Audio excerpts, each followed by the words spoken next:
remove the freedoms before the program reaches you. There are also free software licenses which are not copyleft, and they do permit proprietary modified versions.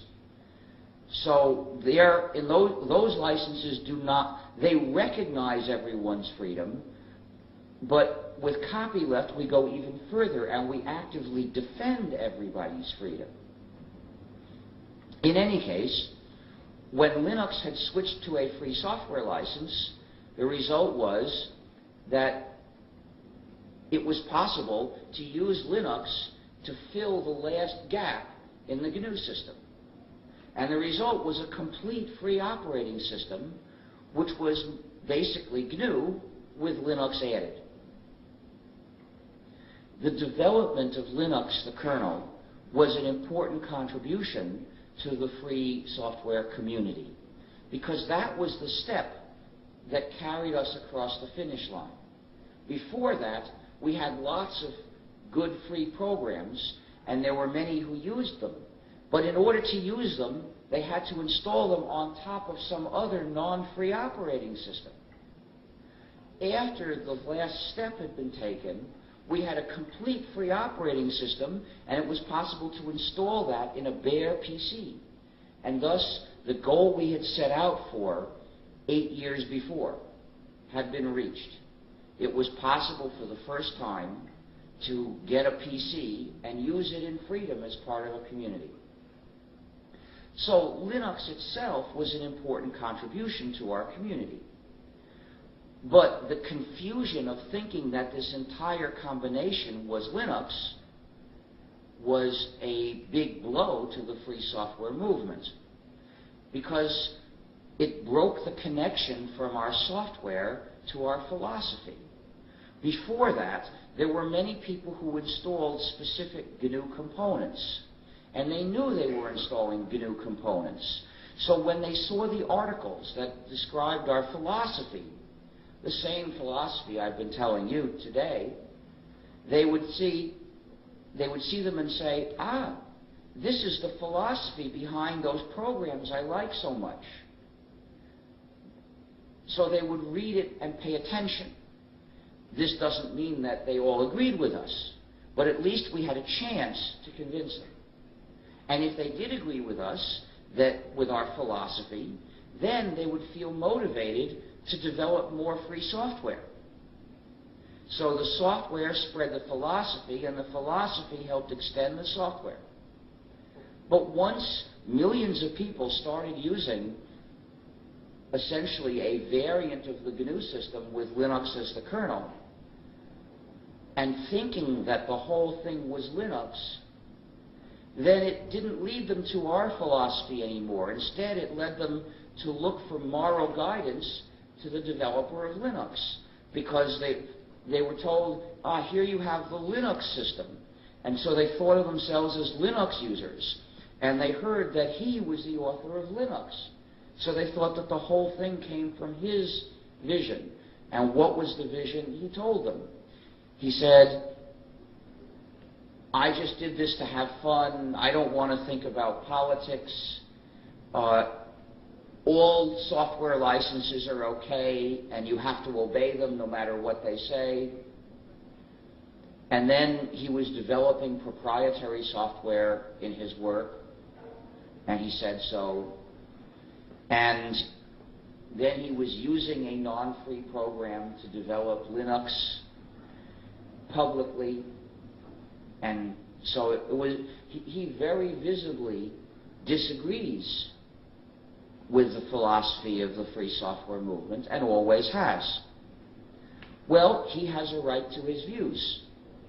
What I don't like is when people attribute our work that was based on our campaign for freedom to him and think that it's an advertisement for his views. And that's why I ask you, please call the system GNU plus Linux or GNU/Linux. Because when the people think they're Linux users and they see the articles about the philosophy of GNU, they say, that has nothing to do with me. I'm a Linux user. They tend to ignore us. Now, if you want to explain the philosophy of the free software movement to other people, that can be a very useful thing to do, especially once you learn to do a good job of it. But that takes time. And you may not want to spend all your time explaining this. But it only takes 1 second to say GNU/ in front of Linux. So if you were going to mention the system 20 times a day, it'll take you 20 seconds a day to say GNU/ each time. Now, it's true that this doesn't explain the philosophy to people. You can't explain the philosophy in 1 second or even in 20 seconds. But you can prepare other people so that when they see our explanation, they will pay more attention. And that's what you do when you call the system GNU/Linux. It's not just a matter of giving the GNU developers the credit that we deserve, although we do deserve it. It's more important than that. It's the easiest, most time-efficient way that you can spread awareness of these issues of freedom among the others who use or have heard of the system that we developed for the sake of freedom. The GNU system is the only operating system that was developed specifically for the sake of freedom and community. Other operating systems were developed for technical or commercial reasons.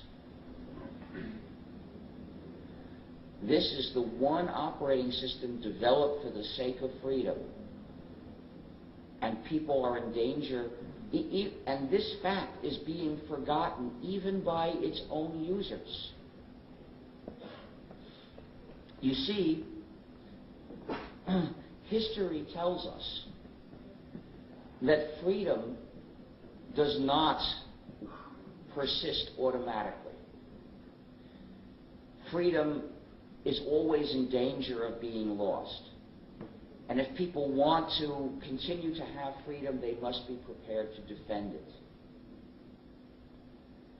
And defending freedom is often not easy. But in order to defend freedom, people have to value freedom. And in order to value freedom, people have to know what it is. In other areas of life, at least that part's taken care of. It's not easy to defend freedom of the press in Italy or the U.S.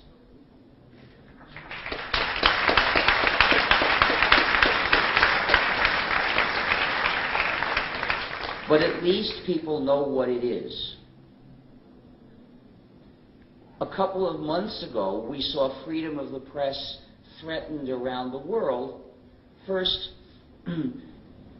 some newspapers published cartoons making fun of Muhammad in a rather mild way, and we saw a bunch of fanatics try to punish whole countries for allowing that freedom of the press. And then we saw a Turkish movie which depicts the United States as an evil, conquering power that tortures people, which would be a nasty thing to say if it weren't the truth. And then we saw the entire country of Turkey being condemned for the fact that it had the freedom of speech necessary to make this movie. So freedom of speech was getting it from both sides. Teaching people to really respect freedom of speech, which means that anybody can be criticized, any view can be criticized, no view is so sacred that it can't be made fun of, is often hard. But at least people know the idea of freedom of speech and freedom of the press, because speech and the press have existed for a long time, and these ideas have been promoted for centuries. But computing is new. It's just 10 years, I think, since